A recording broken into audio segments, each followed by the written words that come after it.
প্ৰথমে গৃহস্থই গৈ পুথিভাগ আঁতৰৰ পৰা আদৰি আনিব লাগিব। গায়ন বায়নে সতে যি ঘৰত পাঠভাগ কৰিব তেখেতসকলে পুথিভাগ প্ৰায় 1 কিলোমিটাৰমান আঁতৰৰ পৰা গায়ন বায়নসহ আদৰি আনিব লাগিব। তেখেতলোকক সেয়া তুতি মিনতি কৰি গৃহস্থ ভকত বৈষ্ণৱ সকলো গৈ পুথিভাগি আদৰি আনিব লাগিব।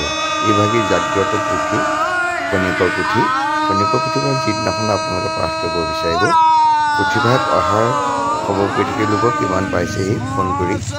তেখেতসকলে যিহেতু পদপৰ্যায় আহে, সেয়ে আপোনালোকে ফোন কৰিব যে কিমান দূৰ পাইছে। আপোনালোকে অপেক্ষা কৰিব প্ৰায় 1 কিলোমিটাৰমান আগৰ পৰা গায়ন বায়নসহ গৈ। আপোনালোকে যেতিয়া প্ৰাৰ্থনা চাৰ্থনা কৰি হ'ব তেতিয়া গৃহস্থই শিৰত লৈ পুথিভাগি লৈ আহিব লাগিব। চাওকচোন।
আপোনালোকে দেখিছে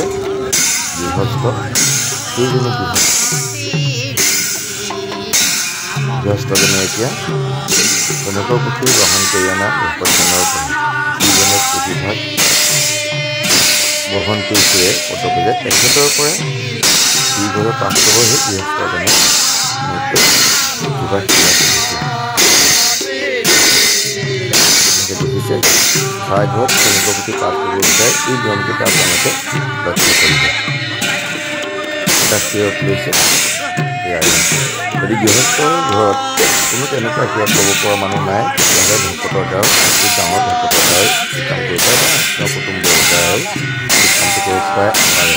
এতিয়া পুথিভাগক আদৰণি কৰি ঘৰলৈ লৈ অহা যায়। এয়া গৃহস্থৰ ঘৰত পদূলিত কলপুলি ৰুই চাকি বন্তি জ্বলাই ধূপ ধূনাসহ পুথিভাগৰ কাৰণে অপেক্ষা কৰি আছে। এয়া আপোনালোকে দেখিছে ভকতসকলে পুথিভাগ লৈ আহিছে হৰিনাম গাই গায়ন বায়নসহ।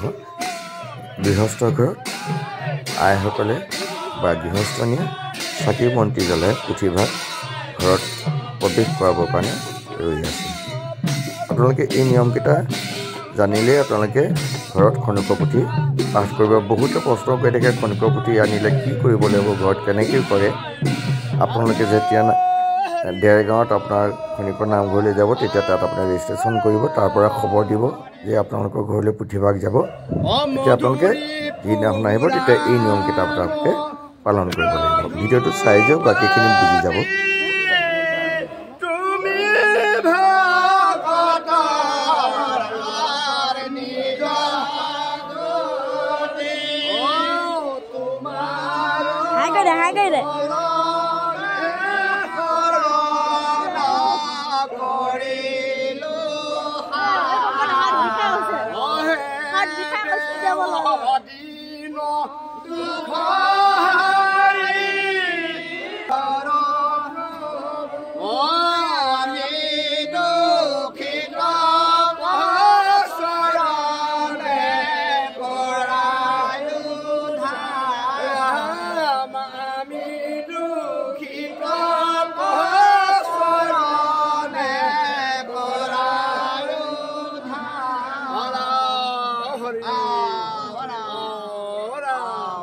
মানুহ জানাও আমি চাৰি জাতি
ইয়াৰ পিছতে ভকতে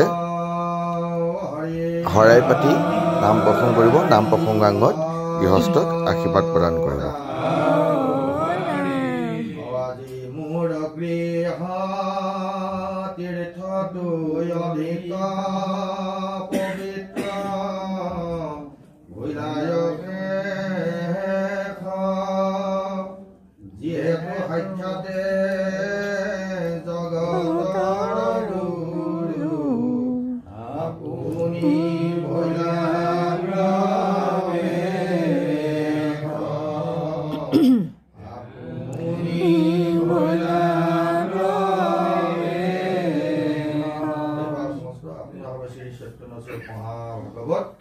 আজি পুণ্যতিথিত পুণ্যৰ দিৱসত সন্ধ্যা বেলা ৰহস্যময়ী মহা মহিমা মণ্ডিত ভগৱন্তৰ গুণনাম ৰচিত খনিকৰ পুথিভাগী যিজনে জগত উদ্ধাৰ কৰি আহিছে। আজি মহিমামণ্ডিত পুথিভাগী আহি আমাৰ ভূষণ পাপৰ গৃহত আহি প্ৰৱেশ কৰিছে। যিজনে তুতি মিনতি কৰি পুথিভাগী স্বাগতম জনাবলৈ চেষ্টা কৰা নাই। ভকত বৈষ্ণৱৰ আসন বদন নগৰীত ভক্তি প্ৰকৃতি অপৰাধ সমস্ত অপৰাধখিনি ভঞ্জন কৰিব। ভগৱন্তৰ থলীত এখনি নবিত হৈ আগবাঢ়িছে। ইয়াতে দ্ৰব্যবস্তু আহৰণ কৰি ইতিমধ্যে পথাৰলৈকে সিদ্ধ হ'ব পাৰে। সিদ্ধখিনি নিষিদ্ধ কৰি প্ৰভুগণে গ্ৰহণীয় কৰিব। গ্ৰহণী কীৰ্তনাঞ্জলি কৰি তেওঁলোকে সেৱক সেৱিকাসকলে সেৱা নিবেদন কৰিছে। এই প্ৰভু সমস্ত আপোনাৰ হ'ব শ্ৰীচৈতন্য, আপোনাৰ হ'ব এখাই ভগৱন্তৰ আশীৰ্বাদৰ দ্বাৰাই আজি মহিমা মণ্ডিত পুথিভাগী আমি আদৰণি জনাব বিচাৰিছোঁ। ইয়াতো যদি কিবা শ্ৰৱণত কিবা অপৰাধ হয় সমস্ত অপৰাধখিনি ভঞ্জন কৰিব বোলে। একো নামে যত সংহাৰী টেপে ততে কবাতকে কৰি তোনে পৰম বান্ধৱ হৰিৰ নাম যিজনে একলৱে মিশ্ৰণ তাৰ হাত কাৰ্য হাৰিবে দেখা প্ৰতি লোৱা হাতৰো লেখা প্ৰথমে গঢ়িবে পাতকচয় কৰিবে মহাপুণ্য অভ্যুদয় কৰাবি বিষয়ত বিৰকতি কৃষ্ণত পুৰাবি প্ৰেম ভকতি উপজাবে আতি বৈষ্ণৱী জ্ঞান মায়া কুকৰি গহিনী জ্ঞান চৈতন্য মূৰ্তি প্ৰণানন্দ হৰি থৈ বন্ধ তেনে থৈ বন্ধ তেনে মহিমা মণ্ডিত ভগৱন্তৰ নাম আদি শ্ৰৱণ কীৰ্তন কৰাব। ইয়াত যদি শ্ৰৱণ সেৱা তুতি মিনতিত কিবা যদি অপৰাধৰ সমস্ত অপৰাধখিনি ভঞ্জন কৰিব। যি মনৰ কামনা বাসনা কৰি আজি প্ৰাৰ্থী কৈছে সমস্ত মনৰ কামনাখিনি পূৰণ কৰাই ভগৱন্তৰ নাম হৃদয়ত স্থিত কৰে। ভগৱন্তৰ ৰূপ হৃদয় স্থিত কৰে। ভগৱন্তৰ জীৱন জন্মে জন্মান্তৰ ভক্তি পাত্ৰ কৰি ৰাখিব প্ৰাৰ্থনা।